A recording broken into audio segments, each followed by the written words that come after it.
Good afternoon, everyone. Thank you for joining today's I-Core webinar on ensuring ICT continuity.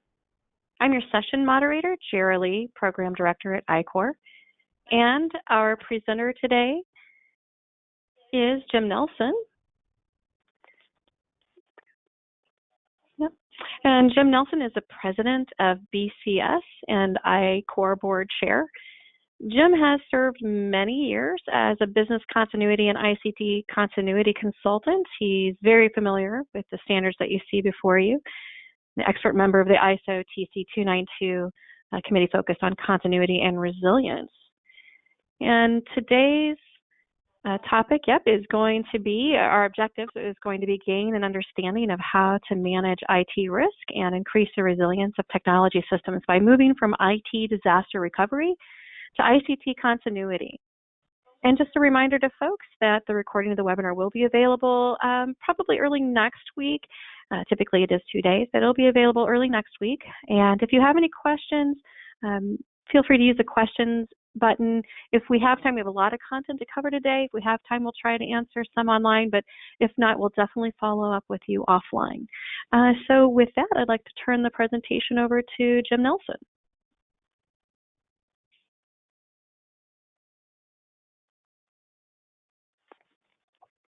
Hello, everyone. Thanks for joining. Part of the perspective I'm putting together this presentation was realizing, like many of you that are consultants or professionals, I am always a guest or a visitor. As a guest or a visitor, whether that's doing professional development training or consulting or audit or specifically ISO type certification audits, I find first mood that I need to do is get a good understanding of the terms and definitions in use to my host, whoever I'm visiting or whatever the organization or firm is. From that, I listen quite a bit and try and understand what terms are they using,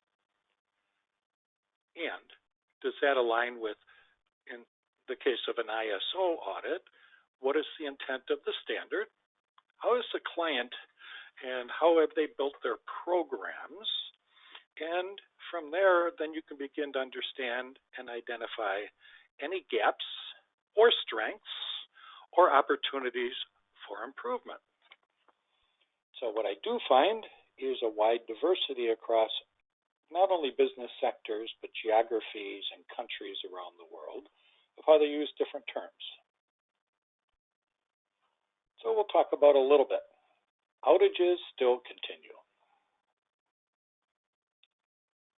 And just some examples of things that have happened. You on the line may be aware of these or may be affected by some of these. In reality, availability and high availability is really what we're living day to day. Can you hear me now? Can I use the handset? Can I use voices? What can I do on my smartphone to get immediately connected? So availability really has become a very key commodity, and it's highly valuable to most organizations. And we're going to bring in a little bit of research that was done by an independent third party. And you will see throughout this presentation materials are citing as our usual practice. So you can go do a little further digging if you'd like. So on one of these independent studies, this one was through LogicMonitor.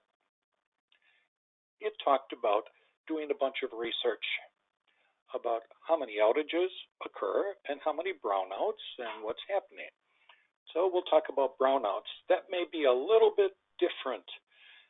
Historically, talking domestically in the U.S., a brownout was always considered an electrical power issue where there was not available resources to light up the footprint of that particular utility.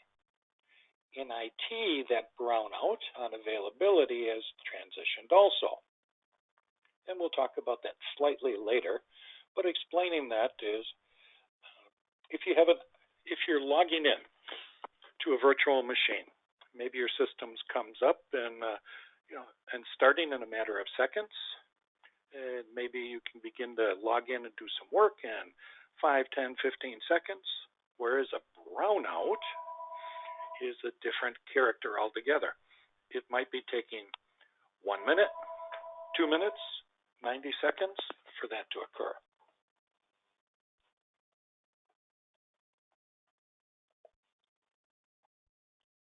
One moment. Okay. So as I'd mentioned, just some research. So LogicMonitor did their IT outage impact study. And it is very interesting. I'd love to look at these kind of researches to stay current and see what's happening. So I can stay active and up to date. In this particular, highlighting a few different items. Downtime is still rampant and occurring. First, on the left-hand side of your screen as you're looking, the research was focused pretty largely with a number of organizations at a relatively senior level and on a global basis. So as you see, a very high percentage of global IT decision makers had at least one outage in the past 3 years. In the middle, these same people said they consider, or at least half, that these outages were avoidable. And to the right, that 53%,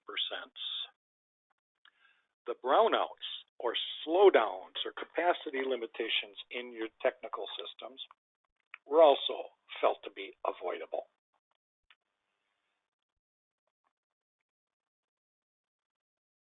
Give me 1 second here. So that's the key issues. I'd like to just highlight a couple things. And this looks on the left-hand side of 300 executives in the purple as you're looking at it. How many outages has your organization seen in the past 3 years? You see, quite a few had multiple outages,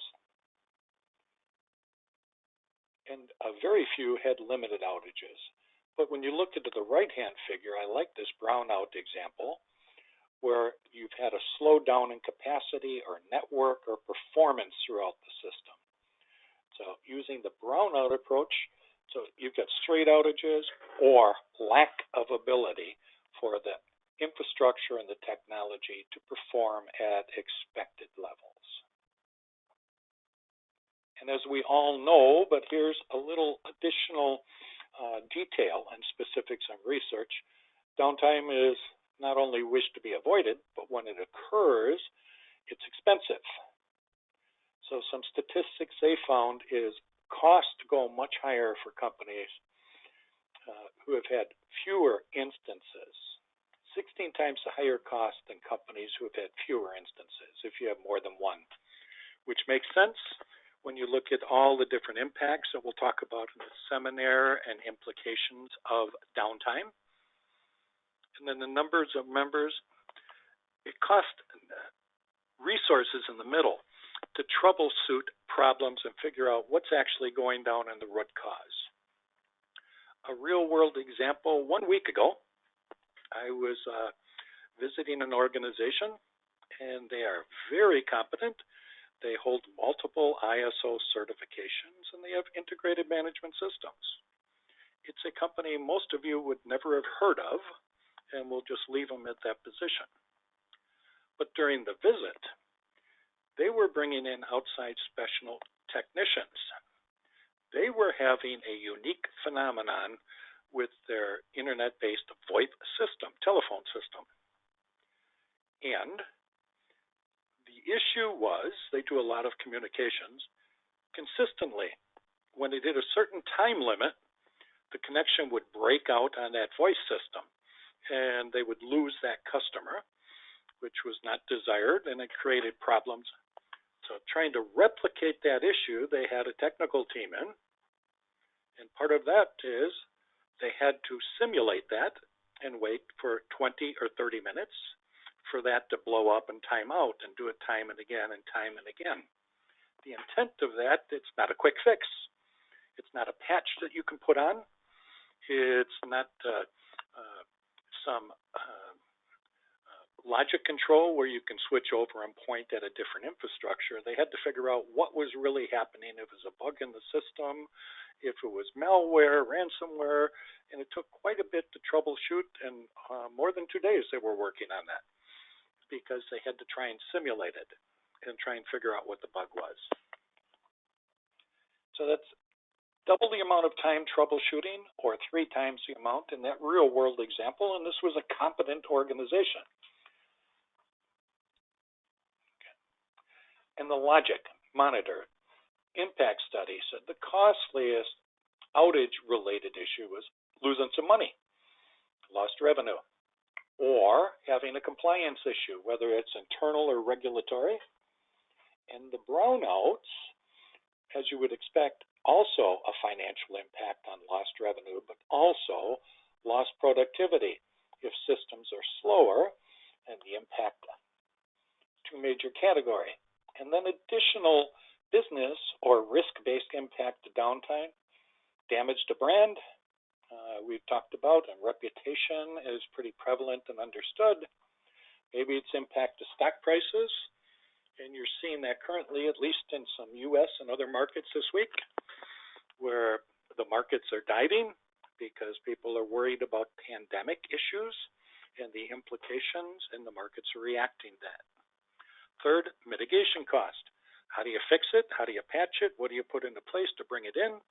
And then what additional resources must you spend after to make sure it doesn't occur again?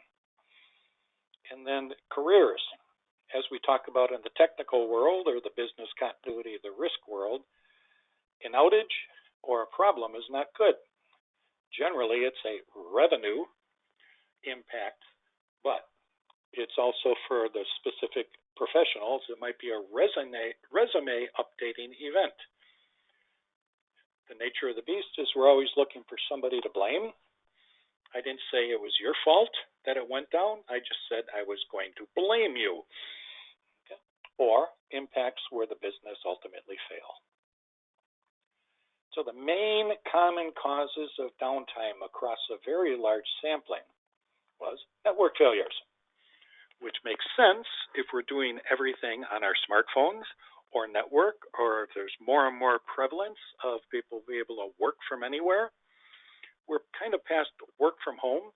We have mobile workforces, work from anywhere, whether that's on a regular basis or you are a complete remote worker away from the traditional bricks and mortar.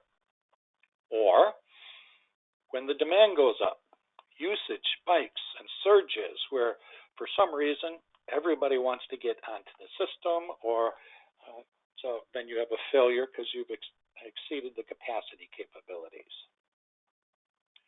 So the top 2 missed opportunities that the executives felt like is for preventing that downtime. Not having a good eye on when you hit capacity. What is that threshold where you need to add either some additional resources or expand your network, and maybe not being aggressive enough on monitoring that.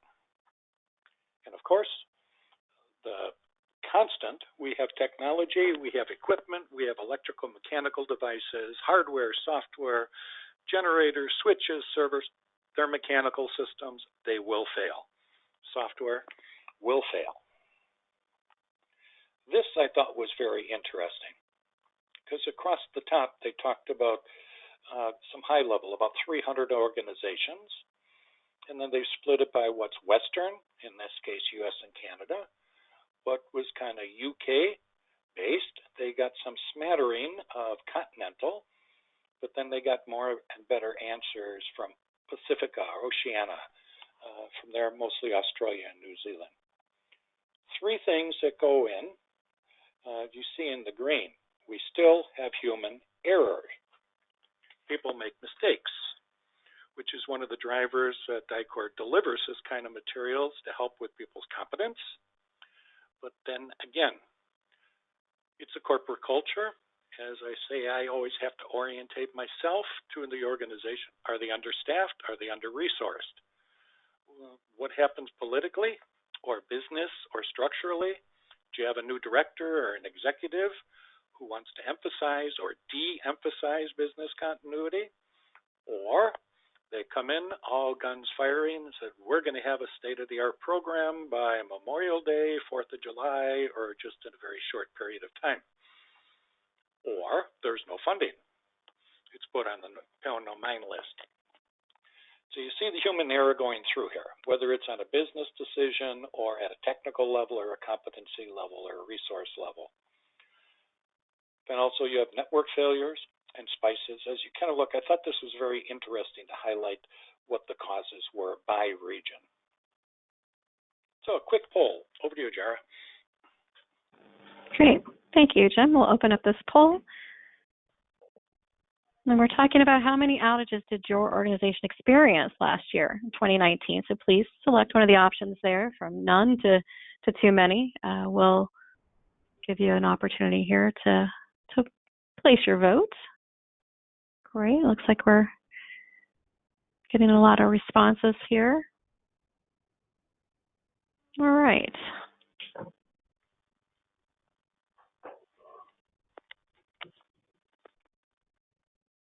Okay, so I think we'll close the poll and we'll share the results now.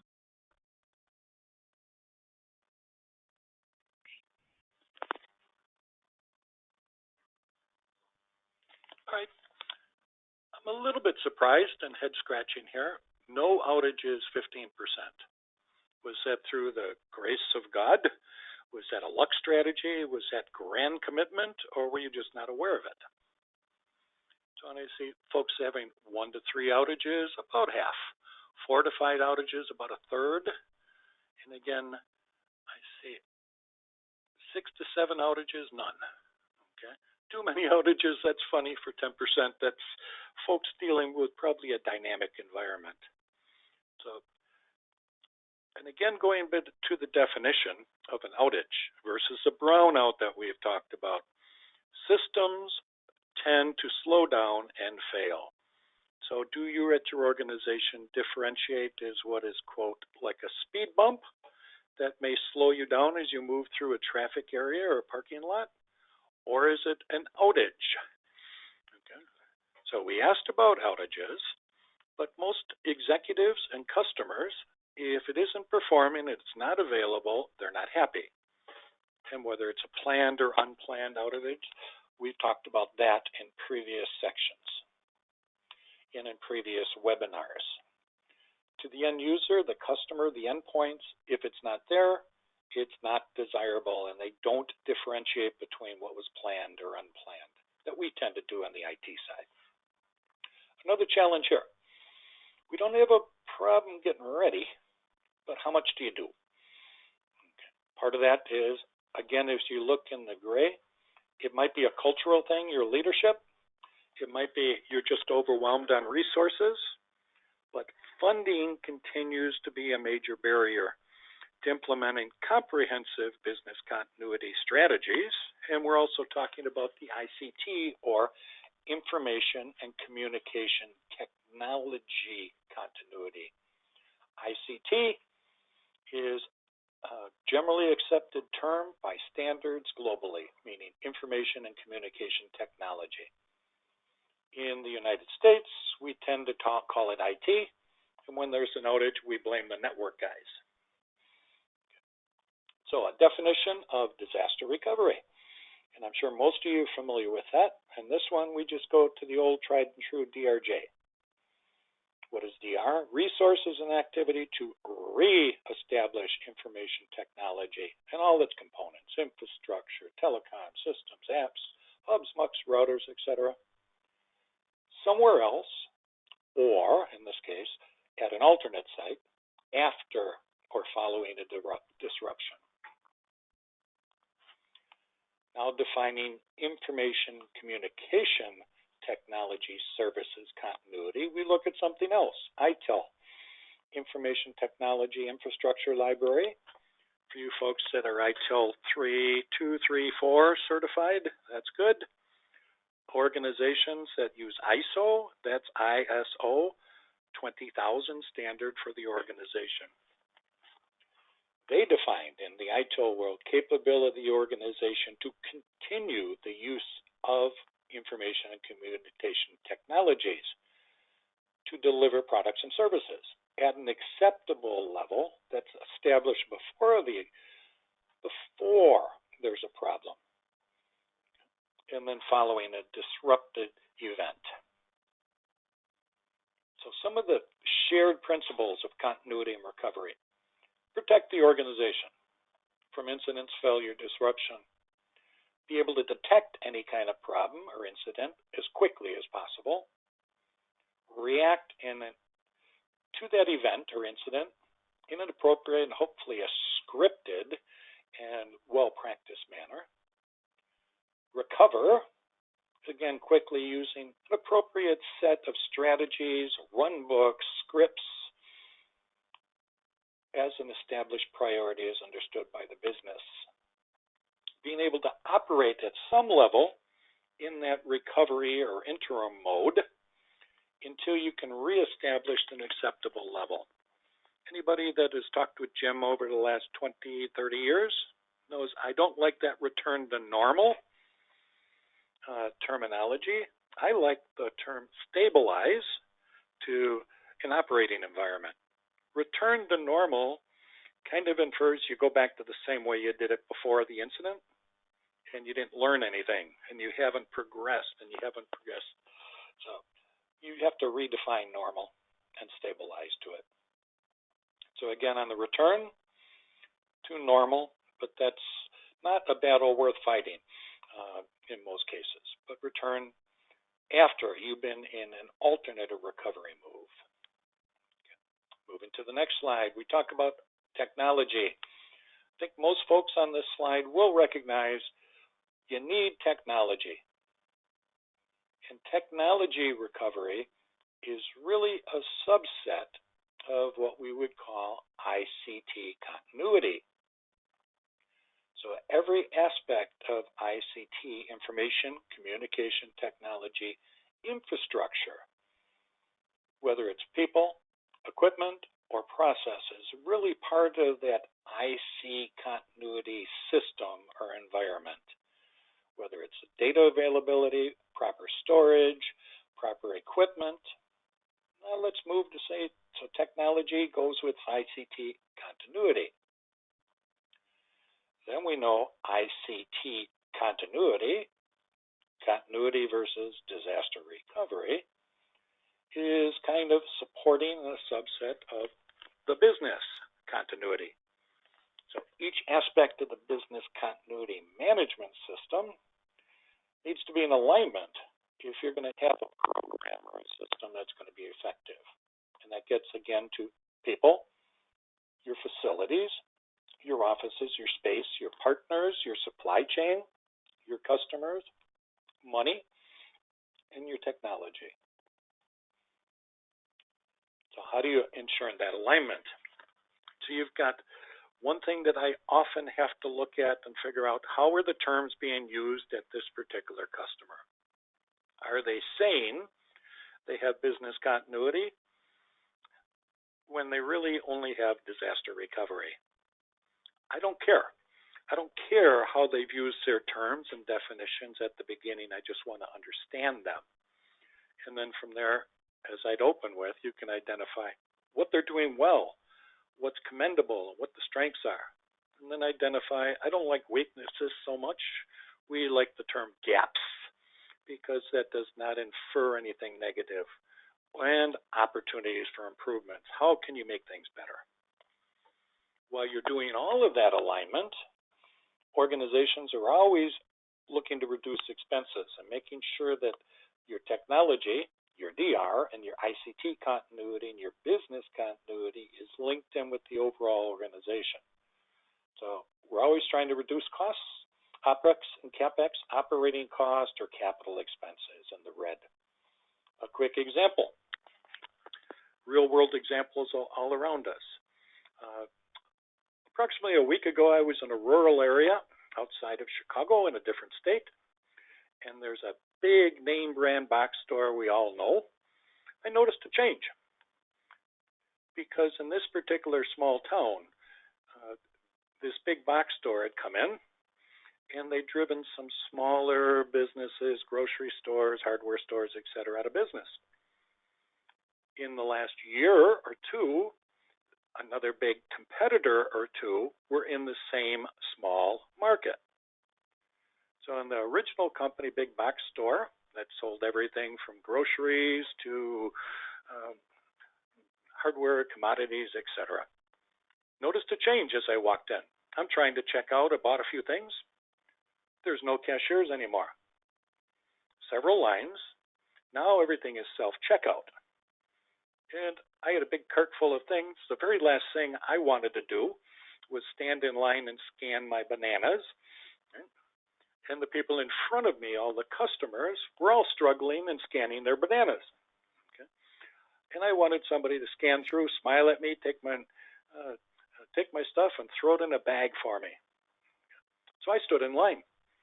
The idea of that technology, reducing operating expenses, not hard to guess at. The competition of the other big box stores were costing them to pinch some pennies.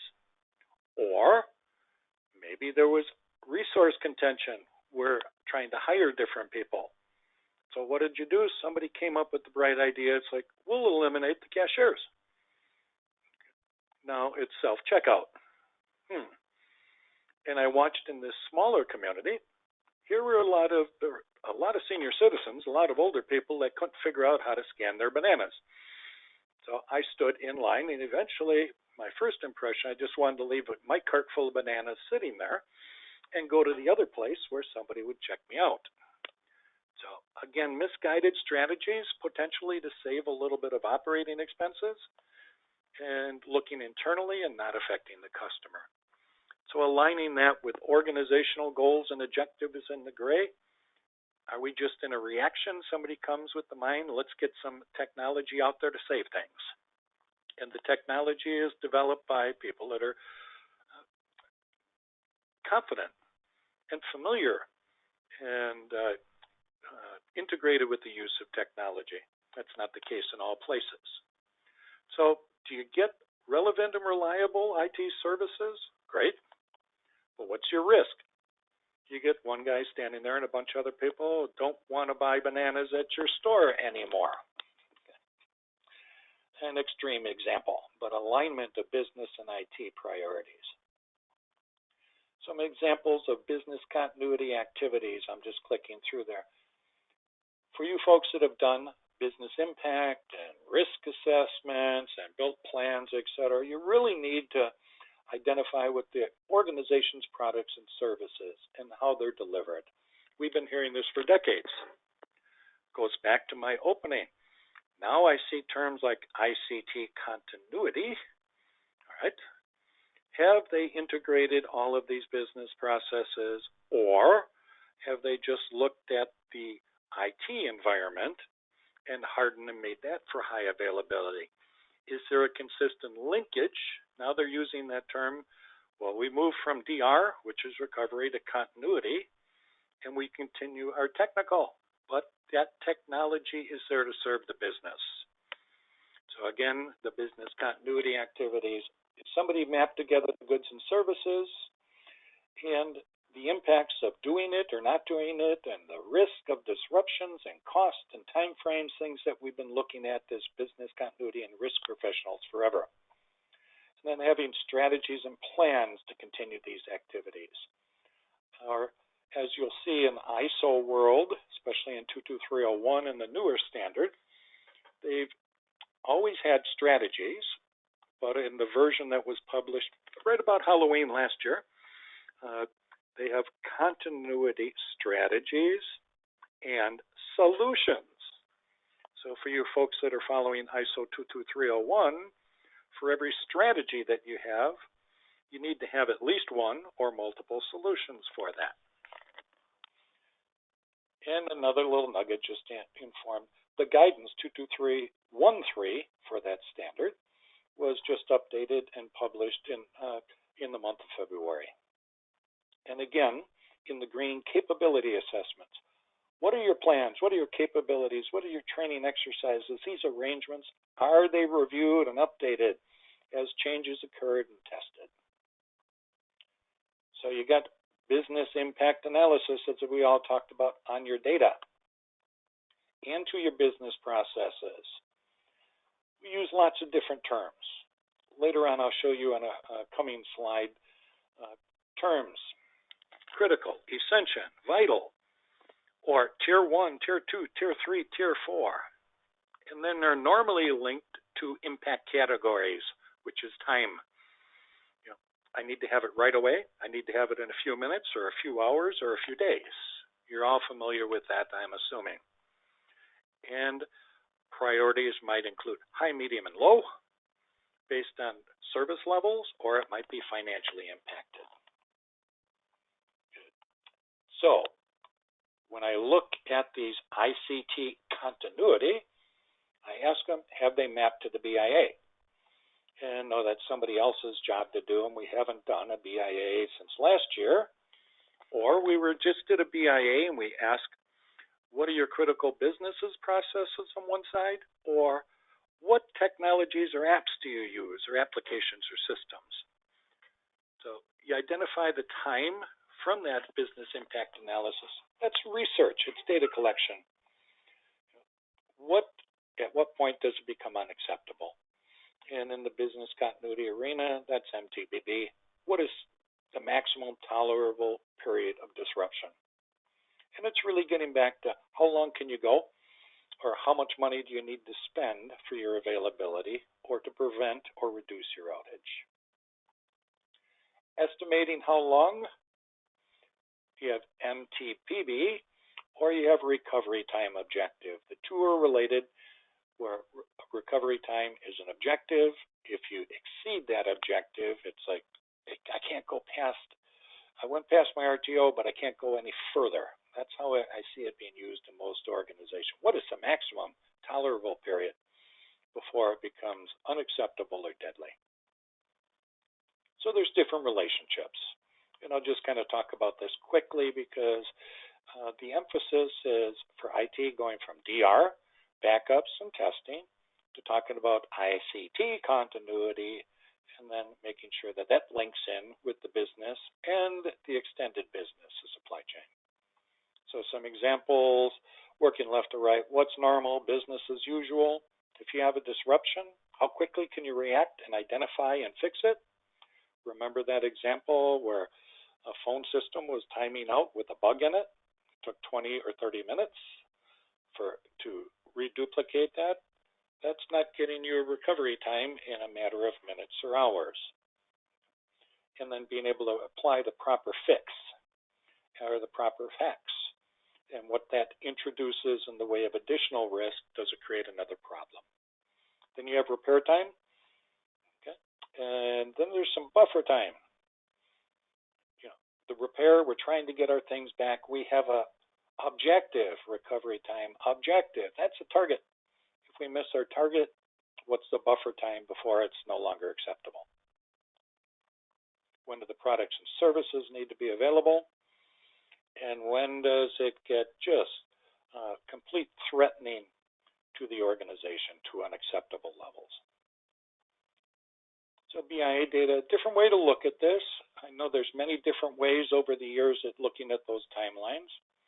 Looking at your screen, RPO, work in progress, lost data, how often do you back it up?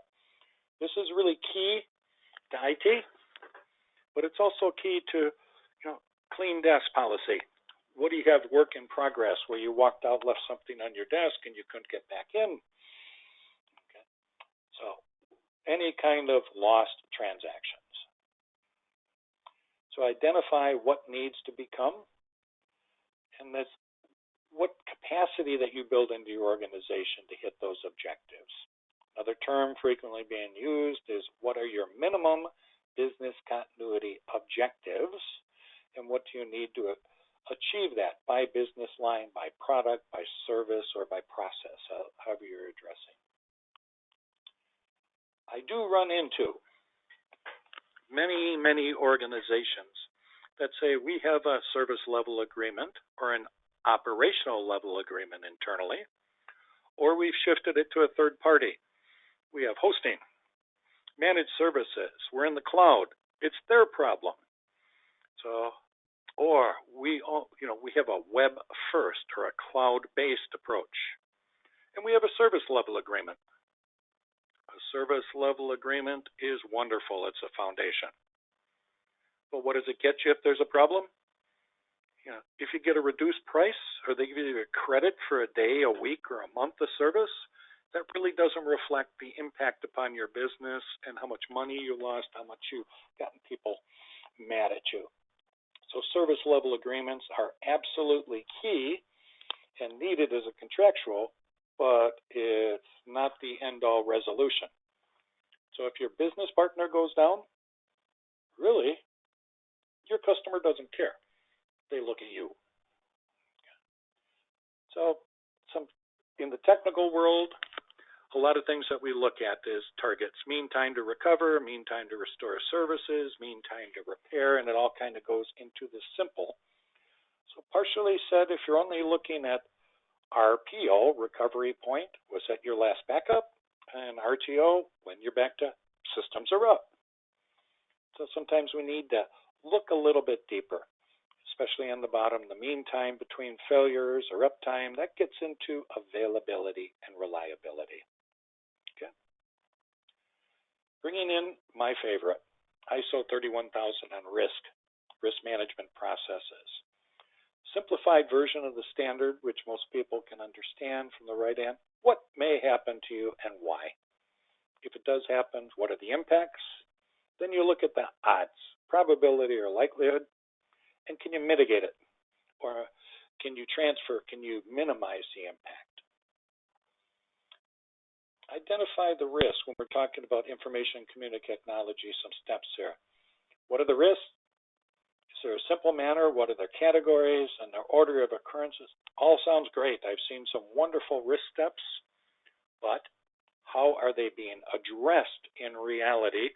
And are they being addressed back in a silo in the technical world? Or is it being addressed at a corporate level? Just a couple of screenshots here of different ways of measuring impacts or likeliness. So it's probability impact. There's a different way of looking at it and using qualitative or quantitative measures. Another way to look at this is your level of risk with kind of a heat chart. Drives out then your priorities. If you have a high level of risk and exposure and ineffective controls, maybe you want to treat those and address those quickly and kind of put them in a sequence of operations, because Rome was not built in a day. And I know you guys didn't work on that job, but it took a little bit of time to bring better. So again, now we're kind of building relationship. So you got ICT risk and the business risk. Have you done the BIA? Are you looking at the risk assessments and doing something? And is it going up the chain of command to the decision makers or executives? Remember that almost 100%, 90% from the study where the executives felt this was avoidable, or they didn't. 90% had an outage, half of them felt it was avoidable. Are they engaged in this process? Are they looking at this process and say, we didn't treat it effectively? Or were they just blind to the process and not engage? Figure it out at your own organization. So there's a natural build where there's some deep technical digging that needs to be done. And then there's business decisions and managing risk at a higher level. So I still like risk appetite, even that's being de-emphasized in some standard. So what is the amount and type of risk that the organization may take or may not take? They're adverse to it. Then you have strategies and solutions. Just a few moments ago, I mentioned strategies. If you have strategies and solutions, this was a battle in the ISO world. The use of solutions meant it was solved. Resolved, we're done with the program. So there was kind of a blend. Some things can be solved, or you can have a solution in place. But there's not one solution for every risk and strategy. So for every strategy you have, at least one solution is required. And that solution might be as basic as, we don't do that anymore. we decided to discontinue that, or we've transferred that risk from doing it internally to someone else who's going to help us or source it out. And the risk changed a little bit, and we tried to shift the risk to someone else. So the idea of all of this is to reduce the likeliness, limit the impact. I do like the football helmet on the bottom left to protect yourself, shorten the period disruptive, and provide resources. On the consulting side, I just completed responding to an RFP. Not sure if we'll get the work, but in the additional sections, it was about ICT risk management. To the credit of this organization, they're saying, optionally, could you take a look at a few things?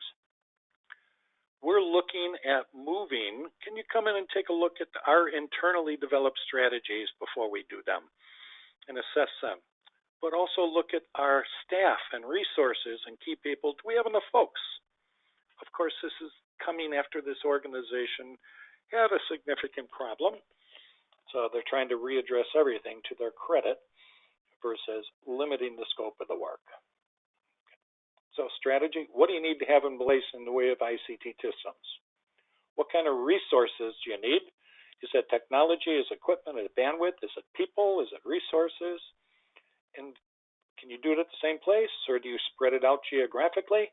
More and more organizations are shifting work, whether it's time zones or regions or globally around the world, or load balancing. And if you have remote workers, is there adequate access for the remote workers? And do you have anything specialized? Everybody does, whether it's legacy or something custom built or special provisions. Can you automate to reduce time frame? Can you go in and put some workstations in to scan bananas? Does that help you with money? Does that help you with clerking? So taking a look at that, can you reduce the complexity? Do you want to go homogeneous in some of the cloud solutions providers? Do you want to standardize what kind of technologies and tools and operating systems that you use? And particular vendors. So risk with that is then potentially become vendor reliant, and you become just a single vendor shop, which has some pros and cons. Can you diversify? Diversification, I hear this all on regionalization. That's really focused where people are explaining this system and capability cannot go down, especially in the financial sector. So what are you doing about it? You might open an office in the Northeast and one in the Southwest, put something in Manila, put something in India, put something in the UK, and have that work done normally shifting and following during the day or during the shift. Replication or duplicating resources. What do I have in standby? What's out there ready for me that I can make available in a reasonable amount of time? What do I need to buy? That gets into emergency procurement or post-incident acquisitions. Of course, you can do nothing.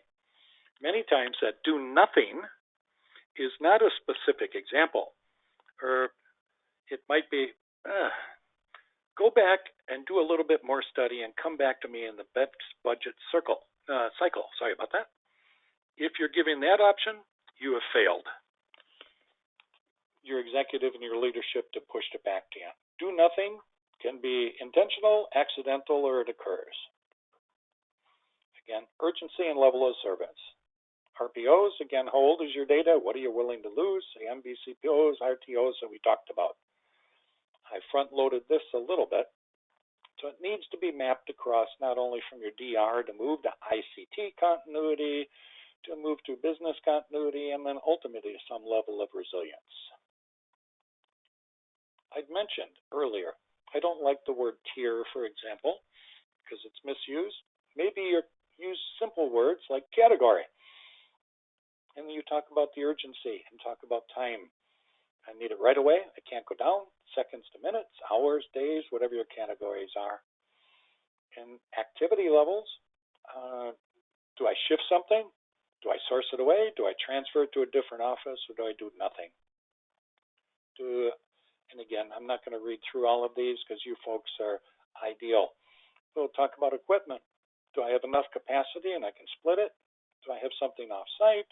Can I shift things around? Can I repair it? Do I need to buy new equipment? So then as you do a gap analysis, many steps in there, what are my current capabilities? Can I prove and demonstrate I can get things back within my acceptable timeframes? Do I test it regularly? Do I have outages? Are you tracking the outage events and near misses there, but for the grace of God, because we had the right people available to help us out? And then comparing that not only at the IT level, but to the IT management level, then across to the business, and then to the risk capabilities, to your service obligations. And making sure management is heavily involved in these gaps and helping you prioritize. Going back to that study where top executives felt a lot of this was avoidable. Is that inaccurate, or is that a false positive? Then evaluate your strategies. Is it reliable? Will it work? Are you agile? Agility has become quite the term recently. And agility, by definition, from my perspective, is we have a plan, but how flexible and nimble are our people to adjust to a changing situation or event we hadn't thought about? Are our people resilient and agile? And of course, there's some money in the cost benefit. Good. So a couple things. For another poll, over to my associate, Jira. Great, yeah, we'll launch this next poll. To what extent does the data collected in the BIA and RA process drive the selection of technology strategies at your organization? And please select one of the options there. We'll give folks a chance to put in their response. Leave the poll open just a wee bit longer.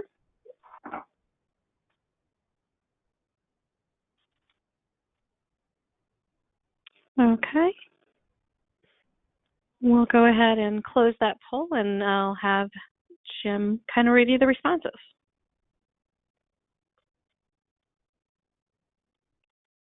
There we go. I like the first one. What is a BIA and why am I doing it? And then rarely conducted one, 10%. So we see kind of a pattern. About half of you folks, wonderful.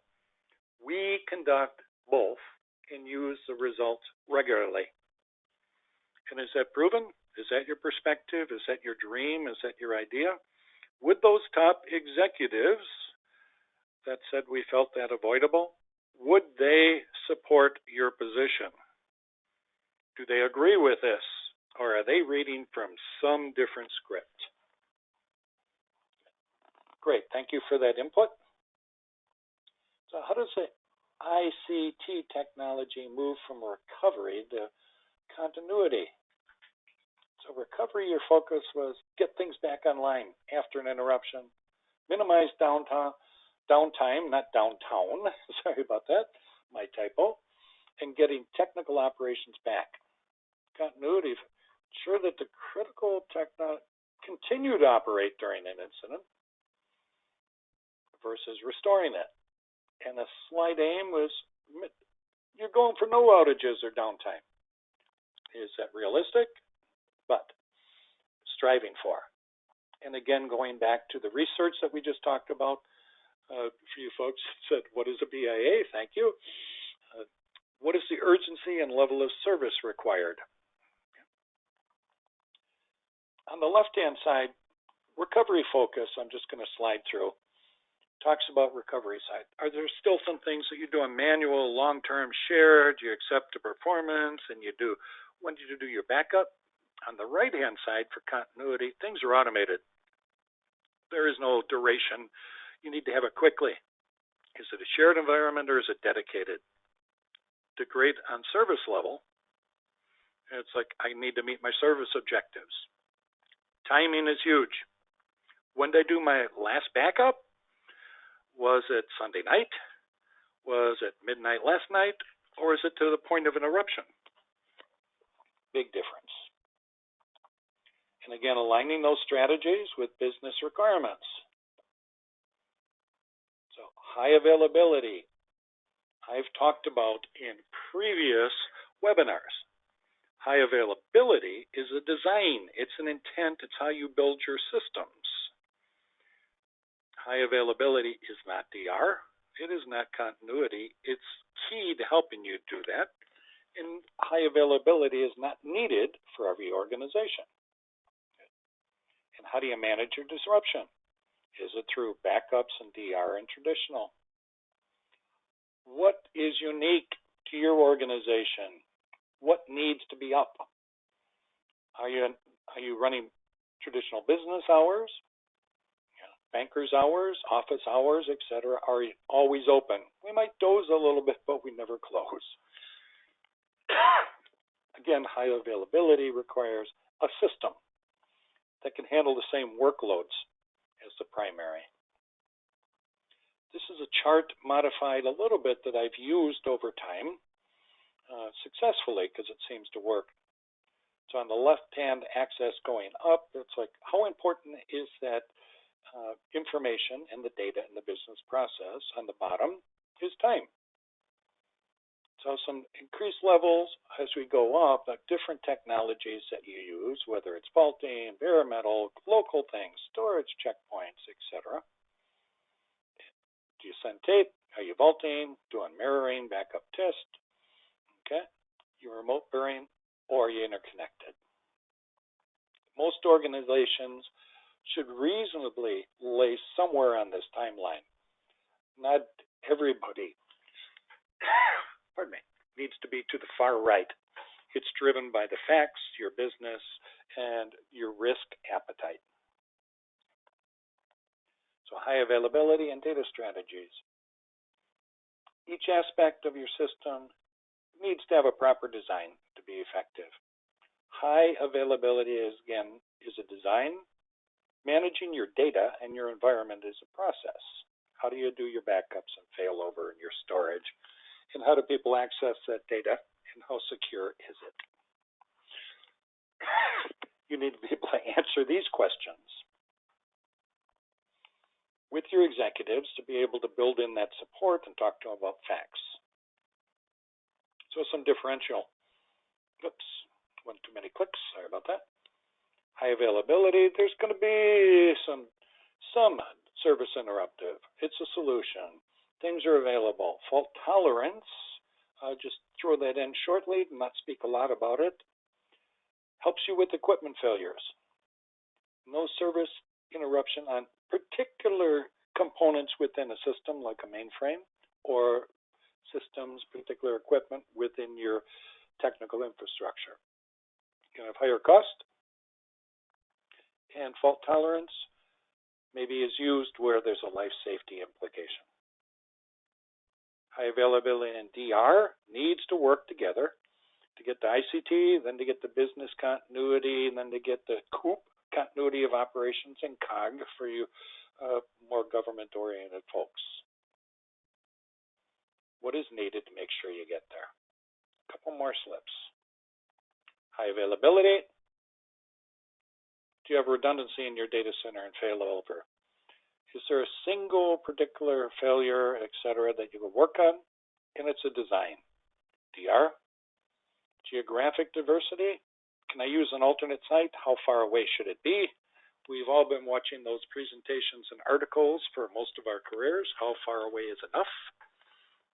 And that's an individual decisions and based upon who you are, where you're at many times. How do I get back in business in DR? And DR also addresses multiple failures and includes the people and processes.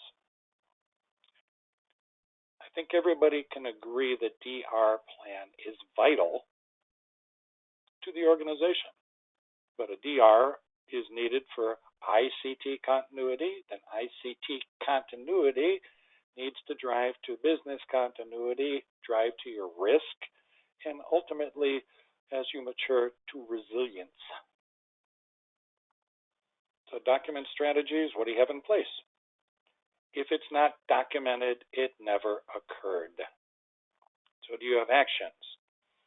We preach and harp upon in the I-Core technical courses having documentation, SOPs, standard operating procedures, emergency operating procedures in the abnormal environment, and a method of writing these procedures. And this should drive all the way through from each application, piece of technology, piece of equipment, all the way up through the business processes. How do you test it? Again, a progression on the left-hand side. There's a starting point or a restarting point. Do people understand what's expected? Can you talk it through? Can you do component testing? Can you do integrated testing? As you move from left to right, it becomes more challenging, more complex, more expensive, and more mature. So somewhere along this continuum is probably the proper fit for either your organization or if you're providing services to that client of yours. So the challenges in getting there: no planning, no funding, changes in your executives or your directors or your leadership, having a focus that's either not appropriate enough, or maybe it's overemphasized. We'll get this done, get off the dime and move quickly, and then get me together a program so it looks good, but it's more window dressing. Or is there an economic downtown and funding is lost? So just make sure. Challenges in IT, it's not siloed. In the different applications, it's not siloed. It's not siloed to an outsourced organization that has SLA or a service provider or your value chain. Or technology plans are put into place as run books and scripts to get the system up, and it doesn't understand the timing. And then it's presented, here's what we can do. So coming to another poll here. Over to my associate, to you. Thank you, Jim. All right, our last poll here is, ultimately, what is your level of confidence in your organization's balance between technology recovery and technology continuity? So please take a moment here and select your response from not very confident to very confident. Okay, great. We're getting a few responses in now. Or tongue-in-cheek, what is the BIA? All right, we'll answer that. Thank you. All right, so it looks like we've got a good amount of responses in, so I'm going to turn it over to Jim to review those responses.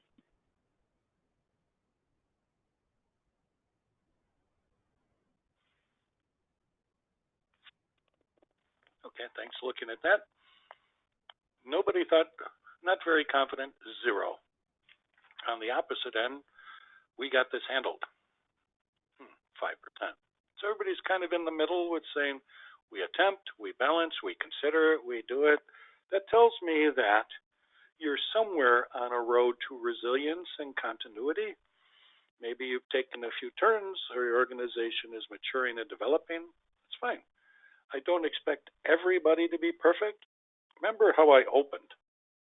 I am always a guest or a visitor, and first I have to understand and acclimate myself to what the program is at that particular client, how they're using their terms and definitions, and are they appropriate to their needs.